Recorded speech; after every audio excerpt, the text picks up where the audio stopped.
Hello hi అండి. నేను చేయబోయే ఈ రెసిపీ చాక్లెట్ ప్రియులందరి కోసం చాక్లెట్స్తో చేస్తున్నాను. మీరు కూడా చూసి చేయడానికి ప్రయత్నం చేయండి. డార్క్ చాక్లెట్ తీసుకున్నాను చూడండి. దాన్ని చిన్న చిన్న ముక్కలుగా కట్ చేసుకున్నాను.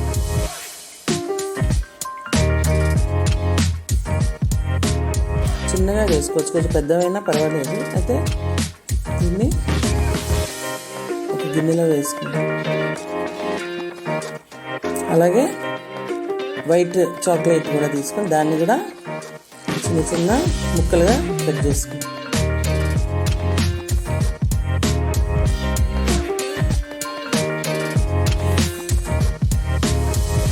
వేరొక గిన్నెలో ఈ ముక్కలు కూడా వేసుకుంటాం.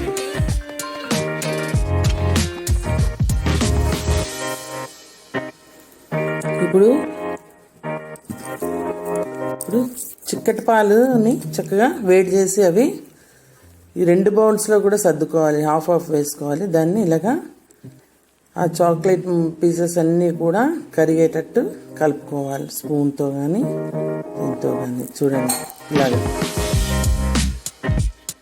ఇందులో కూడా మిగిలిన హాఫ్ వేడి చేసుకున్న చిక్కటి పాలని పోసేసి అలాగే కలిపి 2 చూపిస్తాను చూడండి. ఈ విధంగా కలిపి పెట్టుకోవాలి.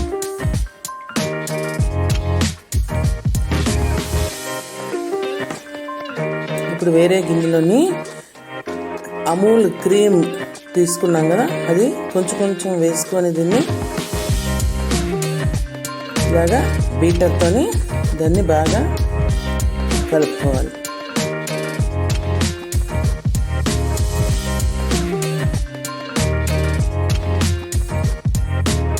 వేరే గిన్నెలోకి సగం తీసుకొని ఇందులోని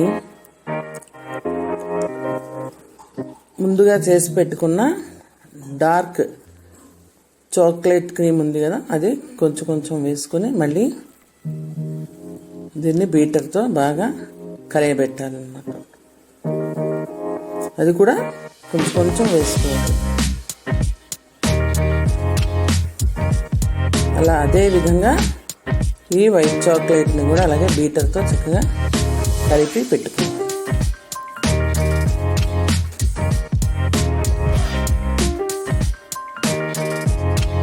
ఇప్పుడు మనకి కావాల్సిన గ్లాసులు చిన్నవైనా పెద్దవైనా తీసుకొని దాంట్లోనే డార్క్ చాక్లెట్ని నేను ముందుగా వేసుకున్నాను.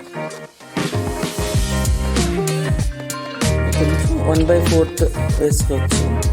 దాని మీద ఈ వైట్ చాక్లెట్గా చేసుకుని క్రీమ్ని వేసాను.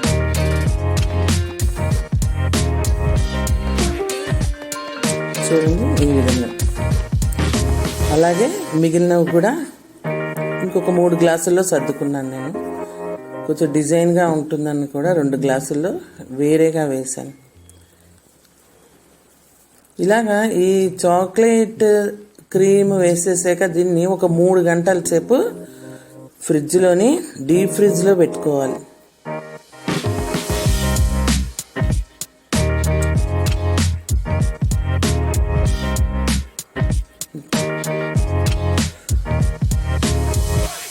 డీప్ ఫ్రిడ్జ్లో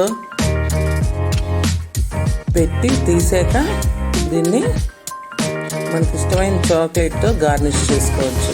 అయితే నేను పైన వైట్ కలర్ చాక్లెట్ ఉన్నందుకు దాన్ని డార్క్ కలర్ చాక్లెట్తో గార్నిష్ చేశాను.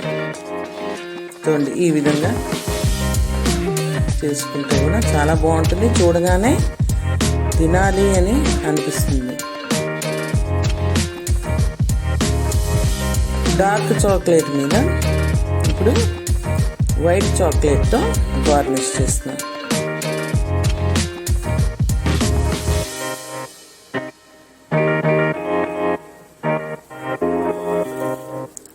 మీకు నచ్చినట్టయితే లైక్ చేయండి, కామెంట్ చేయండి, సబ్స్క్రైబ్ చేసుకోండి.